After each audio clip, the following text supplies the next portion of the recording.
Hola, ¿cómo están? Espero que todos estén muy bien y bienvenidos a la quinta clase virtual que vamos a tener. Hoy vamos a tratar el tema del grupo más importante de animales que hay en este planeta, el Phylum Arthropoda.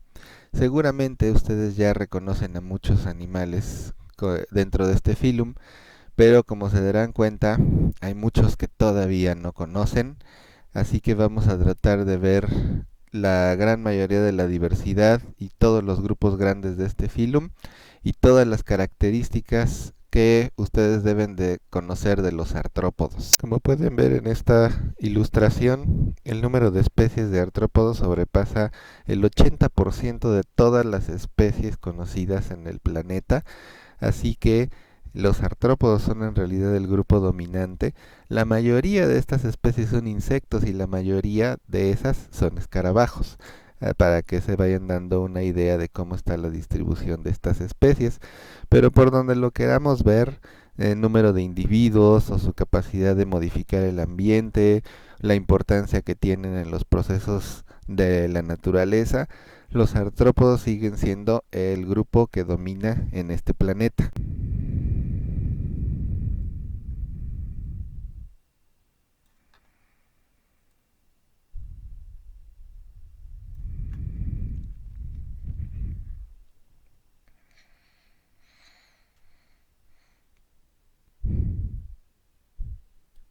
Aquí tenemos la filogenia más actualizada del Phylum Arthropoda, producto de un estudio filogenómico que pueden consultar luego en las referencias, donde se manejan dos subfilas, el subphylum Chelicerata y el subphylum Mandibulata, a pesar de que muchos todavía manejan el arreglo antiguo de 4 subfilas, donde se incluía crustácea, miriápoda, etcétera.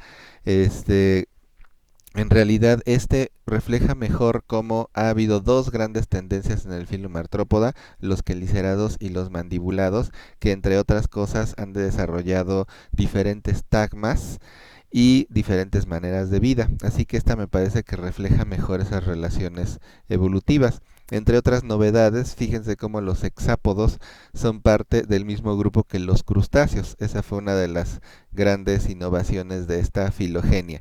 Así que vamos a manejar solamente dos subfilas del Phylum Arthropoda. Toda esta inmensidad de especies de animales tienen características en común que afortunadamente son bastante fáciles de identificar. La primera, y tal vez la más importante, son los apéndices articulados, que le dan el nombre al Phylum Arthropoda, artroarticulación y podos patas. Fíjense cómo vamos a encontrar zonas en donde la cutícula se vuelve tan delgada que se convierte en una membrana, la famosa membrana interarticular, y que es lo que le va a permitir doblarse y una mayor libertad de movimiento a estos apéndices, lo que sin duda ha permitido que estos animales conquisten absolutamente todos los hábitats del planeta, incluyendo nuestra propia piel. Ahorita tenemos artrópodos viviendo sobre nuestro cuerpo y ya los iremos conociendo. Entonces, pues una de las características más importantes.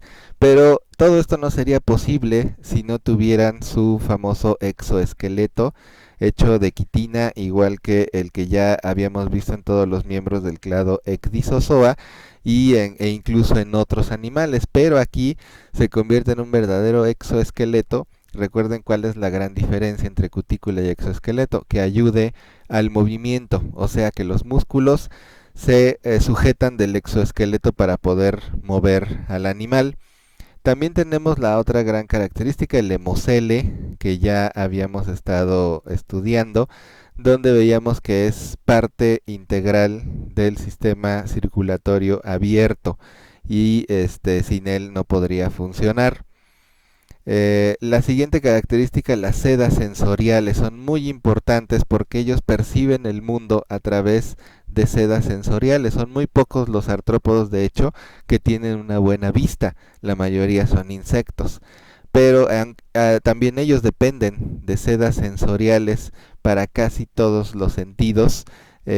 Acuérdense que seda viene de la misma raíz que cerda y queta, como veíamos en Anélidos, así que simplemente nos referimos a una especie de pelo con una consistencia dura y en el caso de los artrópodos pues se prefiere decirles sedas, pero estas sedas son parte del sistema nervioso y son tal vez el órgano de los sentidos más importante. También teníamos otras características que estamos viendo aquí. Fíjense los tipos de apéndices que se encuentran en los artrópodos, los apéndices unirramios y los apéndices birramios. Se cree que la condición ancestral eran los apéndices birramios. Hoy en día ya solo se encuentran en artrópodos acuáticos, en la mayoría son crustáceos y tienen un endopodito y un exopodito. O sea que el mismo apéndice tiene dos ramas. El apéndice unirramio tiene varios artejos, ahí los estamos viendo. El más importante sin dudas es la coxa, que es la que conecta el apéndice con el cuerpo. Y la estructura de este artejo, de la coxa, va a diferenciar la manera de caminar de los artrópodos. Así que si no se los van a aprender todos, por lo menos tengan en cuenta que la coxa es el primer artejo que une el apéndice con el cuerpo. Luego vemos la tagmosis, que decíamos que es este fenómeno donde el cuerpo del artrópodo se especializa formando zonas que van a hacer diferentes cosas, como la cabeza, el tórax, el abdomen. La tagmosis nos va a ayudar a separar los subfila y las clases de los artrópodos, así que tengan muy en cuenta las diferentes regiones que pueden presentar en su cuerpo. Bueno, ya habíamos hablado de la importancia de la cutícula para los miembros del clado Ecdysozoa. Se acordarán que ya habíamos analizado un poco la estructura, donde encontramos una exocutícula y una endocutícula. Y si se dan cuenta en este esquema, nos están señalando hasta abajo la epidermis, que ya sería la piel como tal del animal. Fíjense cómo se ven ahí las sedas sensoriales que están conectadas a el sistema nervioso. Vemos también muchos sitios de anclaje de músculos. Ahí está la seda con su célula nerviosa que obviamente alcanza hasta la epidermis. Vemos dónde se pegan los músculos a la cutícula, como habíamos dicho. Entonces la cutícula va a ayudar tanto al soporte del cuerpo, la protección de todo tipo, mecánica contra la fricción, hasta inmune, es la primera línea de defensa del cuerpo del artrópodo. Vemos también la defensa hídrica, acuérdense de esta capa de seda que impedía que se evaporara tan rápido el agua de su cuerpo. Va a ayudar para la alimentación porque todas las estructuras con las que se alimentan están hechas de la misma cutícula, nada más endurecida. Ahorita vamos a ver cómo le hacen para que se vuelva más dura. Y la recepción de estímulos por medio de las famosas sedas sensoriales. Entonces la cutícula sirve para todo, pero sobre todo para el movimiento. Decíamos que los músculos se pegan a la cutícula en ciertas áreas. Para mí el mejor ejemplo es el exoesqueleto de las tarántulas. Fíjense esta ranura que parece una alcancía, se conoce como fóvea o también surco torácico, aunque las arañas no tienen tórax como tal.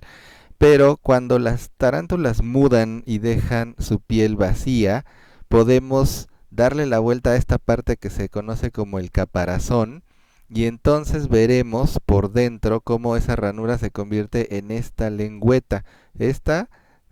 Por dentro, si volteamos la cutícula, se convierte en esta lengüeta grandota, que es un apodema de los más grandes que podemos ver. Ahí se insertan los músculos que son muy importantes para la parte frontal del cuerpo de la tarántula, los músculos de las patas, del estómago, de los quelíceros. Vemos que aquí nos ilustran otros apodemas, hay apodemas en todo el exoesqueleto, pero este es sin duda el más grande que podemos ver. Todas estas estructuras de la tarántula se anclan ahí para poder moverse. Entonces, pues es uno de los ejemplos más claros que tenemos de estas estructuras que se denominan apodemas, que es el sitio de inserción de los músculos con el exoesqueleto y es lo que permite que los artrópodos se puedan mover. Ahí tenemos señalados apodemas, ¿verdad? Entonces es uno de los términos más importantes dentro del exoesqueleto de los artrópodos y lo que permite que la cutícula se convierta en exoesqueleto. Decíamos que el cuerpo de los artrópodos está articulado, no solamente en las patas, sino también a lo largo del cuerpo. Fíjense cómo se forman diferentes placas. Las placas que también están articuladas por membranas se van a llamar de diferente manera. Las placas de la zona dorsal se van a llamar tergitos. Las placas de la zona ventral se llaman esternitos. Y las placas de la zona lateral se llaman pleuritos. Entonces, así se va a dividir el cuerpo de los artrópodos. También nos señalan ahí los apéndices con su primer artejo que se llama coxa y lo vamos a estar utilizando para ubicar varias estructuras. El siguiente artejo es el trocánter, que es ya la primera pieza móvil de las patas como tal en la mayoría de los artrópodos.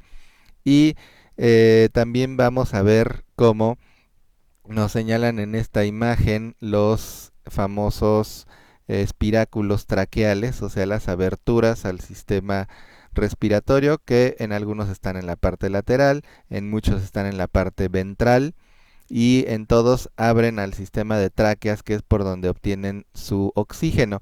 El término esclerito entonces se lo vamos a aplicar a todas las placas que forman el cuerpo de los artrópodos. Cada placa articulada es un esclerito, ¿ok? Yo les había dicho que íbamos a tratar de ver cómo se hace la muda en todos los grupos de Ecdysozoa que vamos a ver, o por lo menos en los que tengamos material disponible. Así que aquí les ilustro algunos ejemplos. Vemos una tarántula y una cigarra, cómo mudan de manera muy diferente. La tarántula se tiene que poner en posición boca arriba para deshacerse de su piel vieja. Fíjense cómo se la va quitando. Este proceso está muy acelerado, puede tomar muchas horas. Ahí deja su exuvia o piel vieja. Y mientras que en el caso de la cigarra, la posición es diferente, se abre por la parte dorsal. Fíjense cómo sale un adulto que ya tiene alas, mientras que la larva no tenía, entonces pasa de un estadio a otro en el caso de los insectos con ayuda de la ecdisis o muda. Fíjense, el área donde se abre la muda se conoce como sutura ecdicial. La sutura en insectos está arriba, en los arácnidos está a lo largo de la parte frontal, por eso se abre de manera diferente. En este video podemos ver a uno de los escorpiones más grandes del mundo. Heterometrus es un género de alacranes de la India. Fíjense cómo la piel se abrió por la sutura ecdicial que decíamos que está al frente. Este no se tiene que poner boca arriba, sino simplemente así muda. Fíjense lo difícil que es el proceso. Imagínense quitarse la ropa sin utilizar las manos, simplemente con movimientos de su cuerpo y presión de su hemolinfa. Entonces así es como tienen que salir. Este proceso dura horas, está muy acelerado. Y fíjense cómo al final el alacrán que sale tiene un color diferente porque su piel no se ha endurecido, se tiene que polimerizar con ayuda de el aire y el animal que sale es más grande que la piel que va dejando, o sea, la exuvia. Fíjense, ahí se ve la diferencia perfectamente. Entonces, como verán, ya que la piel de cutícula es muy dura y no se estira, el crecimiento es una de las funciones más importantes para realizar el proceso de la ecdisis, pero no es el único. También permite otras funciones como la regeneración, el paso de un estadio de larva a adulto, incluso el fenómeno de la metamorfosis que vamos a ver en insectos está totalmente ligado al proceso de muda, por eso es tan importante para estos organismos. Y como les decía, es un proceso muy difícil. En el caso de las tarántulas, que es el que yo les puedo ilustrar, tardan una semana en no comer antes de mudar y una semana después de mudar para que ya empiecen a comer, que es el tiempo que le toma recuperarse y además también prepararse para este proceso, y en el cual algunas incluso se pueden morir. Es bastante frecuente que suceda en el caso de las tarántulas y seguramente de algunos otros artrópodos. Ahora, vamos a explorar este fenómeno de cómo los artrópodos pueden regenerar apéndices que pierden. Primero, pues pensaríamos cómo le hacen para perderlos, ¿verdad? Pues resulta que ellos tienen la facultad de la autotomía, que, como las etimologías nos lo dicen, quiere decir desprenderse voluntariamente de alguna extremidad o algún otro apéndice. Puede ser una antena o puede ser un ala también. y esto lo hacen como una técnica de defensa para poder escapar si se enredan en alguna parte o si algún depredador los sujeta de un apéndice. No se puede hacer en cualquier parte del cuerpo. Existen zonas específicas que tienen membranas interarticulares que se pueden cerrar y evitar que el animal se desangre. Acuérdense que el sistema circulatorio es abierto, así que cualquier agujero puede implicar la muerte para estos animales. Y como verán en esa fotografía de esta tarántula, se ve diferente una pata regenerada porque ha crecido menos que el resto. Entonces, así como lo ven ahí, podemos diferenciar un apéndice regenerado. Voy a aprovechar para ilustrar este punto, este video que es muy bueno de la PBS. Esta serie se llama Deep Look y los pueden encontrar en YouTube sin ningún problema. Son más de 200 videos que han hecho, no solo de artrópodos, sino de todos los animales e incluso hasta hay de plantas. Están muy interesantes, son muy cortitos y tienen hechos muy fidedignos acerca de lo que hablan. Entonces de veras se los recomiendo. En este caso hablan de los opiliones, que en inglés son conocidos como daddy long legs. Aquí los conocemos como arañas patonas, pero no son arañas porque estos no tejen y no tienen veneno.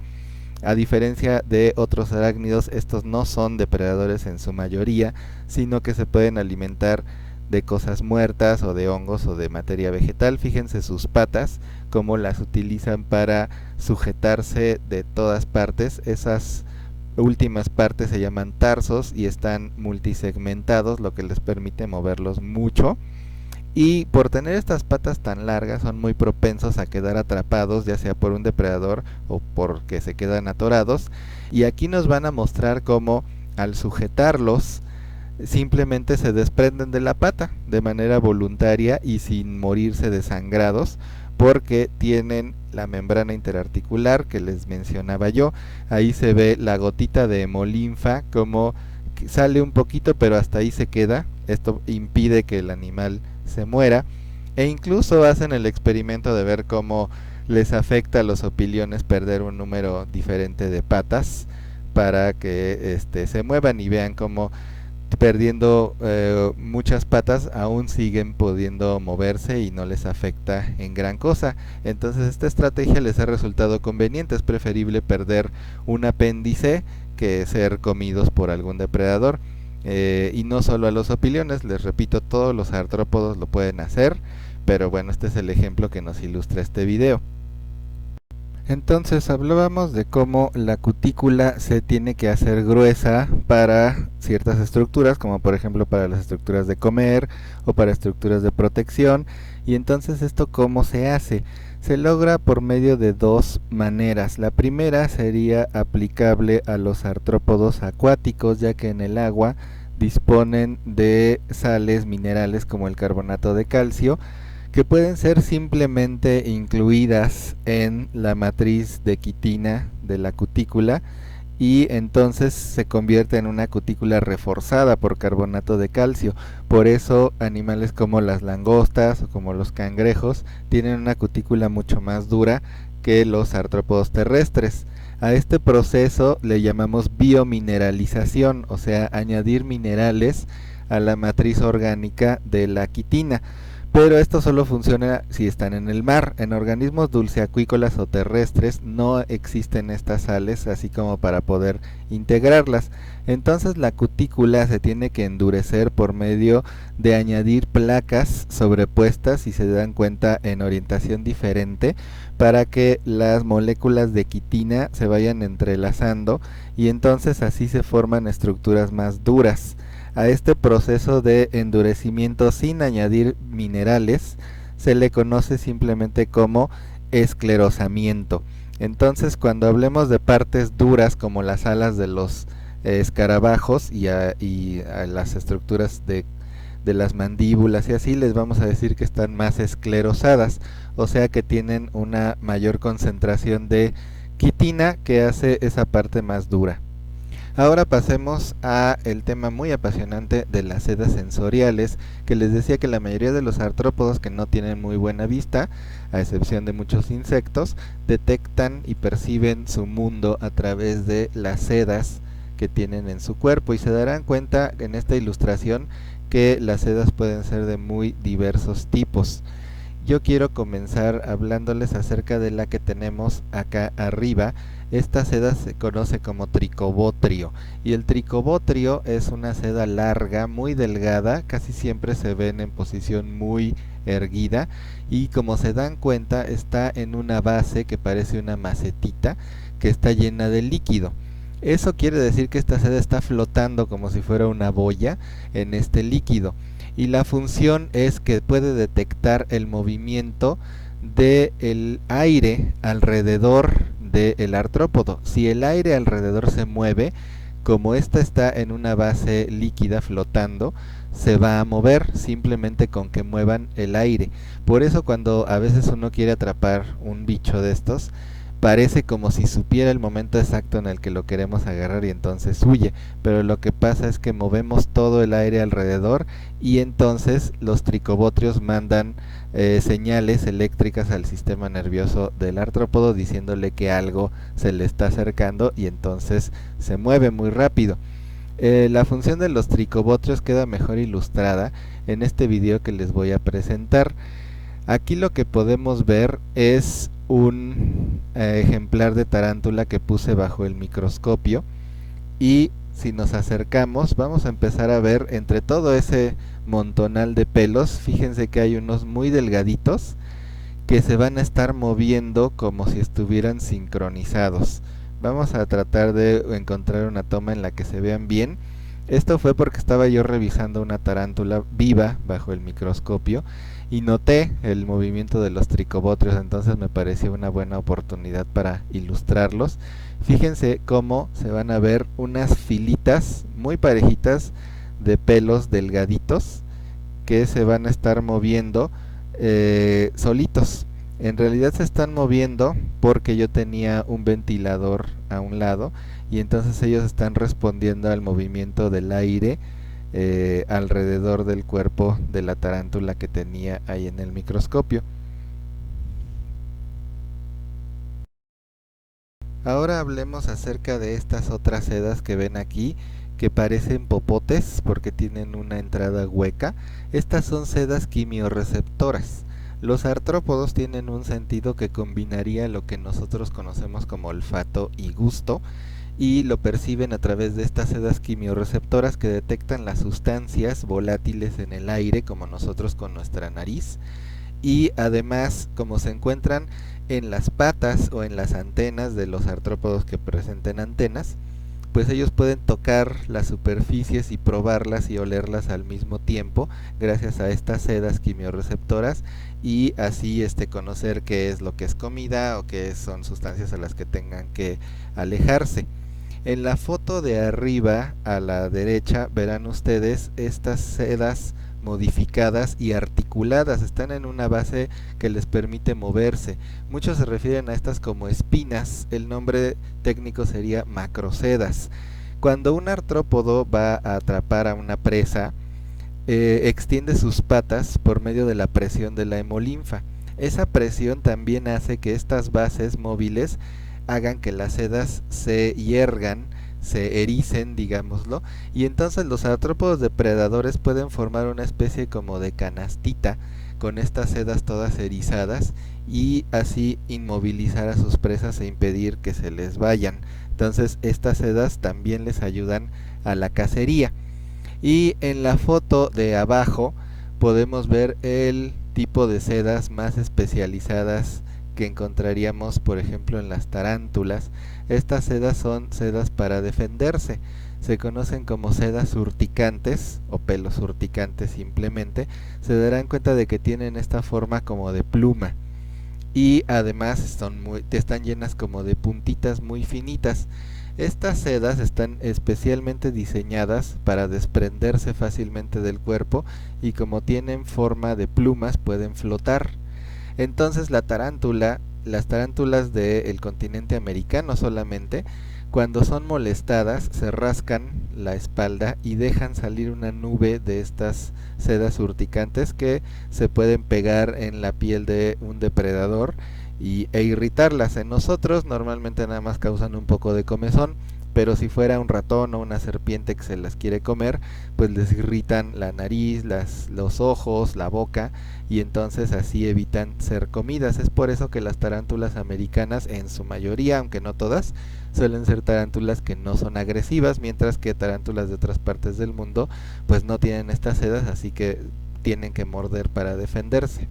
Ahora vamos a ver este video que es parte de una serie que se llama Caminando con Monstruos, a la que vamos a regresar varias veces porque tiene ilustraciones que nos sirven. Nos ubicamos en el Cámbrico, fíjense las condiciones que son muy diferentes a las que tenemos ahora. Vean la Tierra, que está totalmente desprovista de formas de vida animal y muy poquitas de vida vegetal. Estamos 530 millones de años atrás. Las plantas apenas comenzaban a colonizar la Tierra, y en el mar pues dominaban todas esas formas de las que ya estuvimos hablando tanto, que los lobopodios, nidarios, esponjas, otros ecdysozoos como los priapúlidos, nuestros ancestros, los cordados como el famosísimo picaya. Y ahorita los que nos vamos a referir son a estos, a los artrópodos más abundantes del mar del Cámbrico. Ahí vemos a su depredador, el famosísimo Anomalocaris, que recuerden es un proartrópodo, no es un artrópodo, perteneciente al clado Lobopodia. Esas aletas entonces serían homólogas con las patitas de los lobopodios, o sea, onicóforos, tardígrados, Alucigenia y todos estos bichos raros. Sus ojos compuestos pedunculados, que veíamos como algo muy raro, pero conforme vimos viendo fósiles de los diferentes anomalocáridos y de Opavinia, vemos pues que no son tan poco comunes. Así es más o menos como se especula, habrán visto su entorno. Estos videos están pues digamos muy hechos para impresionar al público, entonces hay muchas cosas que asumen pero que no tienen base científica, entonces no hay que creérnoslos totalmente, no son en su mayoría hechos probados, pero ahí vemos bonitas ilustraciones, ¿no? Los trilobites, que en su mayoría eran bentónicos, detritívoros y depredadores, pero también había trilobites que podían nadar, trilobites pelágicos e incluso trilobites que vivían encima de otros animales. Según los yacimientos fósiles se han encontrado muchos trilobites mordidos con los anomalocáridos, por eso lo de que son sus depredadores. Entonces pasamos al primer subfilum del filum Artrópoda que vamos a ver, el subfilum Trilobitomorpha, compuesto en su totalidad por formas fósiles, pero son tan abundantes y tan importantes, de los que se sabe tanto, que pues tenemos que verlos aunque sea de pasadita. El nombre quiere decir con forma de trilobite, o sea que no todos los miembros de este subfilum son lo que conocemos como trilobites, pero sí son de las formas más abundantes del Paleozoico. De hecho, al Paleozoico se le conoce como la era de los trilobites, así como al Mesozoico se le conoce como la era de los dinosaurios, y al Cenozoico como la era de los mamíferos por las formas dominantes. En el caso del subfilum Trilobitomorpha vemos que está compuesto por varios grupos, de los que nada más uno es formalmente conocido como trilobites. Todos ellos eran marinos y se extinguieron más o menos al final del Paleozoico, en la gran extinción del Pérmico. Vamos a hablar un poco más de eso adelante.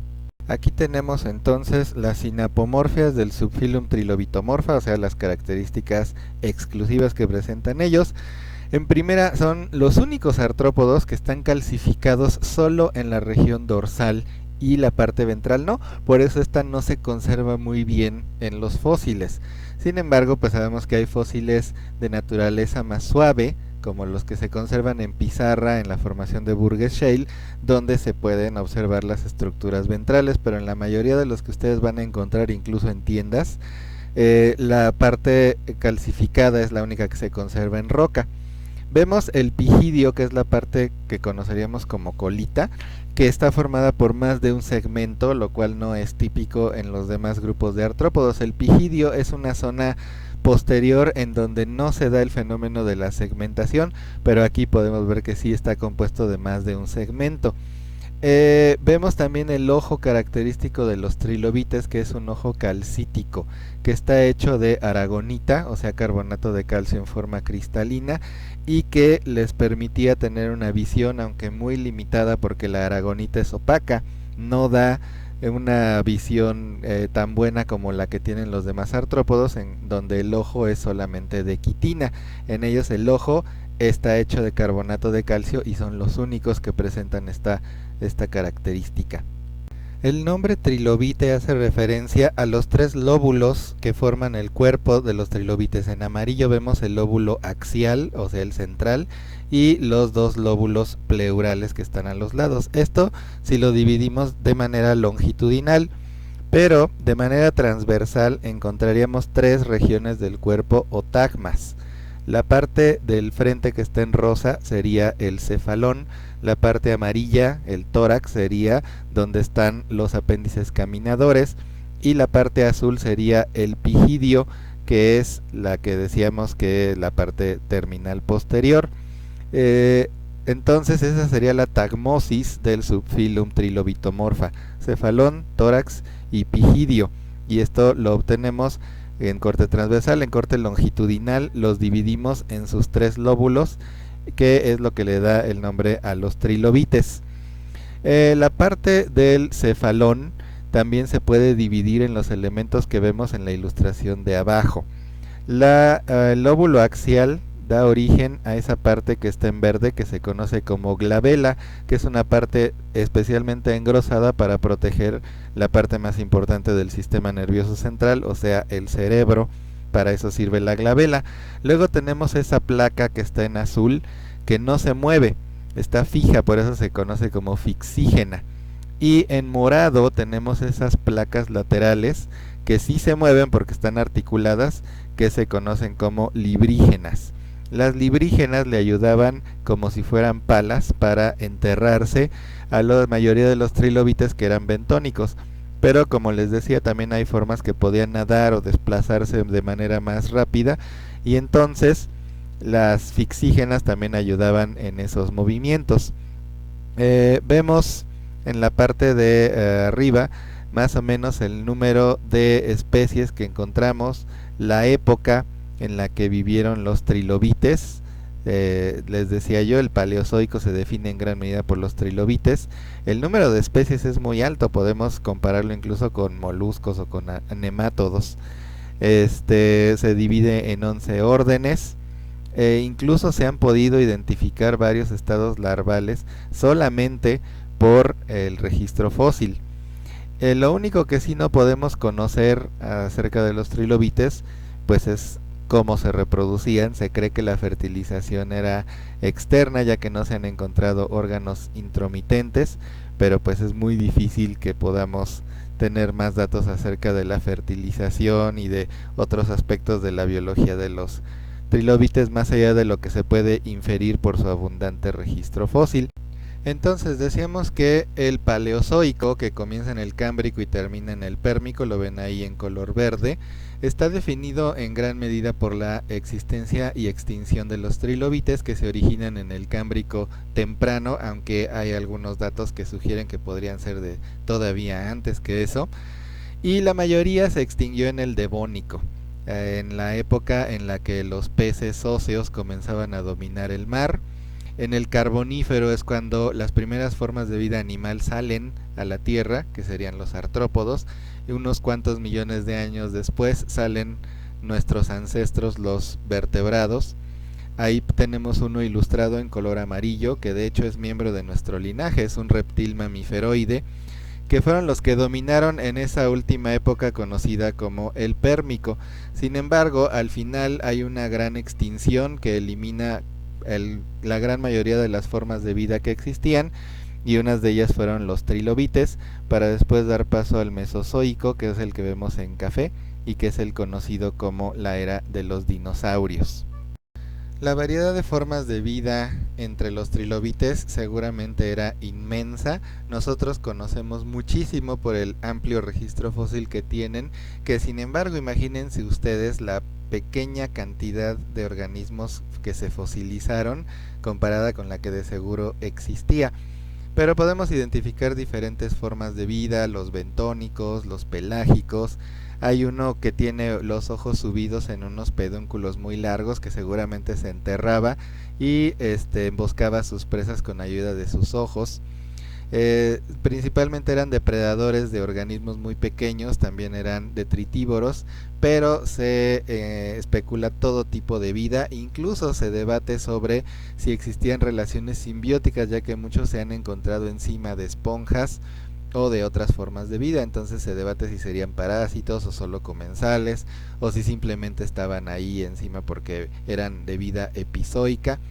Y pues es todo lo que podemos decir acerca de los trilobites. Pasamos ahora con el primer grupo de artrópodos vivos que vamos a ver, la clase Pycnogónida, también conocidos como arañas de mar. Sin embargo, no tienen absolutamente nada que ver con las arañas. Antes, por sus estructuras, se les consideraba como miembros del subfilum Chelicerata, muy modificados, lo cual los pondría como parientes de los arácnidos, pero gracias a la filogenia molecular se ha visto que no tienen nada que ver, son un linaje muy primitivo que evolucionó de manera totalmente independiente, e incluso algunos dudan de ponerlos como tal en el filum Arthropoda. Son formas de vida muy extraña, así que vamos a hablar un poquito de ellos. A los pycnogónidos antes se les llamaba pantópodos, que quiere decir que son puras patas, porque como se podrán dar cuenta, el cuerpo está exageradamente reducido y lo que más se notan son sus patas. El cuerpo de hecho correspondería a una región central muy reducida, que podemos ver como un pequeño tronquito, y todo lo demás serían sus apéndices caminadores, que sería lo más notorio de su cuerpo. Encontraríamos en la parte frontal una probóscide, que es esa estructura larga, al final de la cual están sus estructuras para comer. Ellos en su mayoría son depredadores. Después de la probóscide encontraríamos el primer par de apéndices, que serían los pedipalpos, y que estarían ahí señalados. Los quelicerados también tienen pedipalpos, de ahí que se les asociara, pero ya se ha visto que no tienen nada que ver. Luego el primer par de apéndices característicos y exclusivos de los pycnogónidos, los ovígeros. Son unas patitas muy modificadas solamente para acarrear sus huevecillos, de ahí el nombre de apéndices ovígeros, y son exclusivos de ellos. Luego tendríamos el prosoma, que sería la parte frontal del cuerpo y que en realidad sería todo el tronquito que vemos ahí muy reducido, y el opistosoma, o sea la parte trasera de su cuerpo, que queda reducida a un pequeño chipotito que vemos por ahí. Entonces, ¿cómo funcionarían estos animales si tienen un cuerpo tan reducido? Estos tienen características únicas dentro de todo el reino animal, y la primera es que son los únicos animales en donde el sistema digestivo está, además de contenido en ese pequeño tronquito que tienen como cuerpo, ramificado en forma de divertículos y ocupa las patas. Es el único animal que tiene el sistema digestivo también en las patas. Pero eso no es todo. Además, el corazón se encuentra muy pequeño, también ahí metido en ese pequeño tronquito, y pues obviamente por más fuerte que bombee ese corazón, no va a poder surtir de sangre o hemolinfa a las patas, que son exageradamente largas. Entonces, esos divertículos que mencioné que se meten en sus patas de parte del sistema digestivo, también ayudan a bombear la sangre hasta el último extremo de las patas, lo que los convierte también en los únicos animales en el reino en que el sistema digestivo ayuda a bombear la sangre y forma parte, por lo tanto, del sistema circulatorio. Los encontramos en todos los mares y a todas las profundidades, aunque los grandes son exclusivos de la zona abisal y de aguas muy frías, o sea que ir muy lejos para obtenerlos. Normalmente no los tomamos en cuenta porque los que encontramos en la zona litoral son pequeñitos y viven asociados con las algas, las macroalgas, y se pierden muy fácilmente. De hecho, en el microscopio es muy difícil llegar a verlos, pero sí es posible encontrarlos y pues observarlos de manera directa. Hasta hace poco se sabía prácticamente nada acerca de su biología. Ahora que ya es posible descender con sondas a las partes más profundas del mar, se ha podido estudiar su cortejo, sus tipos de larva. De hecho, todo esto lo saqué de un artículo que les dejo ahí en las referencias, que es bastante reciente. Se identificaron esos tipos de larva que ven ustedes. Se propone incluso que la larva, aparte de que hay algunas que son de vida libre, pueda tener vida epizoica, o sea, vivir encima de otros animales, o incluso ser parásitos. Se ve también el uso ahí de sus apéndices ovígeros para sujetar sus manojos de huevecillos. Se ha visto que normalmente es el macho el que carga los huevecillos. La fecundación es externa, aunque no se ha visto muy bien. Se cree que involucra un cortejo. Obviamente el macho tiene que ganarse la aceptación de la hembra para que la hembra sea fertilizada, pero luego el macho es el que se queda con las masas de huevecillos que vemos ahí. Y finalmente vemos aquí unas ilustraciones de los picnogónidos más coloridos. Les repito, las formas más grandes se encuentran en zonas muy profundas y en aguas muy frías. Y ya para terminar, veamos este pequeño video de la vida marina, donde van a hablar precisamente acerca de los picnogónidos. Ahí vamos a verlos en todo su esplendor. Normalmente las formas grandes tienen coloraciones que pueden ser llamativas. No se sabe por qué, no tienen veneno ni ningún elemento de peligro para nadie. Ahí vemos otro, se ven claramente sus apéndices ovígeros ahí colgando, los grandotes, y sus pedipalpos en color más oscuro. Ahí vemos obviamente la zona profunda, la zona abisal donde ya no llega la luz. Y estos pequeñitos serían más como los que podríamos encontrar asociados a las algas en la zona litoral. Les repito, no es tan difícil encontrarlos, sin embargo es difícil ubicarlos porque pasan desapercibidos fácilmente. Ahí vemos la probóscide con sus pedipalpos, ¿verdad? Ahí también alcanzamos a ver los ovígeros y cómo se desplazan. Es poco todavía lo que se sabe acerca de los picnogónidos, apenas se les está comenzando a estudiar de manera apropiada. Ahí nos señalan la probóscide, o sea, estamos viendo el frente del animal viendo hacia abajo con sus pedipalpos. Y pues hasta ahí es lo que conocemos sobre los picnogónidos. En el laboratorio tenemos un ejemplar de tamaño mediano que seguramente fue recolectado a bastante profundidad. Yo tengo un ejemplar muy chiquito que fue sacado de entre las algas en el laboratorio de biología acuática. Y pues sería todo lo que podemos decir acerca de los picnogónidos. Con esto cierro este tema acerca de los primeros grupos de artrópodo y ya nada más nos quedaría una clase para ver a los quelicerados. Pues ya con esta me despido, les dejo aquí las referencias que pueden consultar para verificar algunos de los datos que les estuve dando acerca de los artrópodos en general, de los picnogónidos en el último artículo. Ahí pueden ver todo lo que les decía de las larvas. Recuerden que cualquier duda me la pueden hacer llegar a través de los mensajes de Edmodo y estén atentos porque voy a subir una tarea para este fin de semana. La siguiente semana veríamos el tema del subfilum Chelicerata y hasta ahí llegaría mi parte, así que pondría el examen hasta el siguiente fin de semana para que incluya todo esto que hemos visto. Espero que estén muy bien, espero que nos podamos ver en algún momento y pues seguimos en contacto. Adiós.